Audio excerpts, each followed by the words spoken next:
Shalom Bapak Ibu Saudara-saudari yang terkasih dalam Kristus Yesus.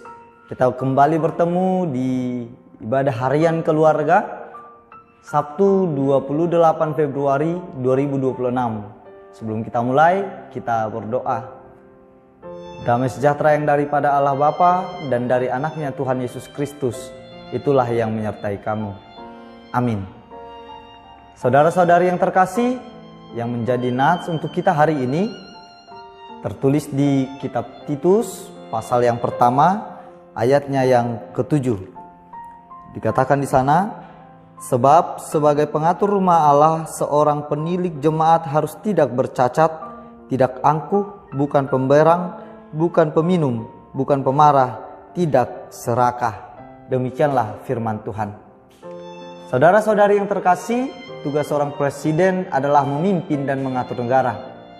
Agar seseorang dapat menduduki jabatan tersebut, tentu ada kriteria atau syarat-syarat yang harus dipenuhi terlebih dahulu. Misalnya, presiden adalah warga negara setempat, memeluk agama mayoritas negara, sehat jasmani, sehat rohani, berpendidikan, berwawasan luas, dan jujur. Seseorang tidak akan menduduki jabatan presiden bila gagal memenuhi syarat-syarat tersebut. Syarat inilah yang dipakai sebagai standar pemilihan pemimpin bangsa. Sebagaimana negara perlu aturan, jemaat Tuhan di Kreta pun demikian. Karena itu Paulus menyuruh Titus untuk memilih dan menetapkan penatua-penatua di tiap kota. Tugas mereka adalah memelihara, menggembalakan, dan membimbing jemaat. Penetapan ini bertujuan agar kehidupan jemaat menjadi teratur. Namun, seperti halnya pemimpin negara, para penatua yang ditunjuk untuk menjalankan wewenang ini pun harus terlebih dahulu memenuhi segala persyaratan yang ditetapkan. Saudaraku, Titus 1 ayat 7 ini menunjukkan syarat sebagai seorang penatua. Dia harus tidak bercacat, menunjukkan bahwa seorang pemimpin gereja harus memiliki reputasi yang baik dan dapat diandalkan.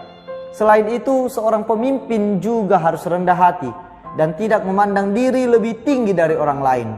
Hal itu menunjukkan sifat angkuh yang seharusnya tidak tinggal di dalam seorang pemimpin gereja atau penatua.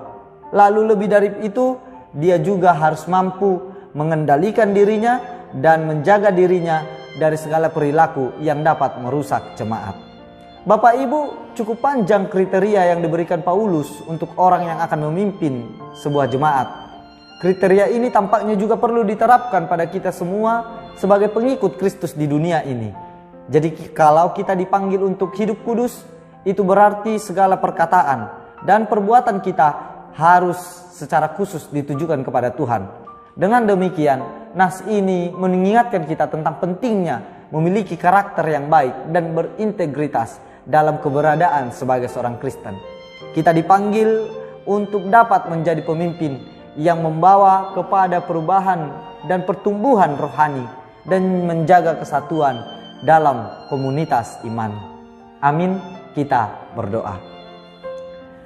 Terima kasih Tuhan atas penyertaan-Mu di dalam kehidupan kami hingga saat ini, di mana kami dapat kembali bangkit dari tempat tidur kami untuk memulai aktivitas kami, yang dimana ya Tuhan, terlebih kami telah memulai hari kami dengan bersekutu dengan firman-Mu.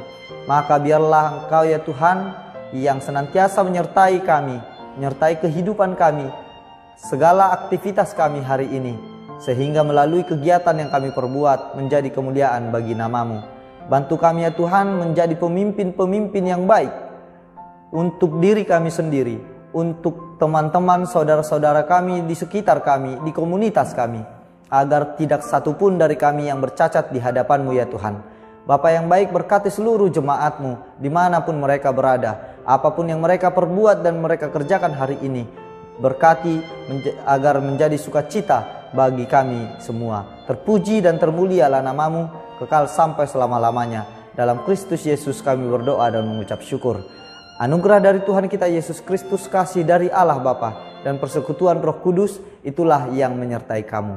Amin. Shalom untuk kita semua. Selamat beraktivitas. Tuhan Yesus memberkati. Horas.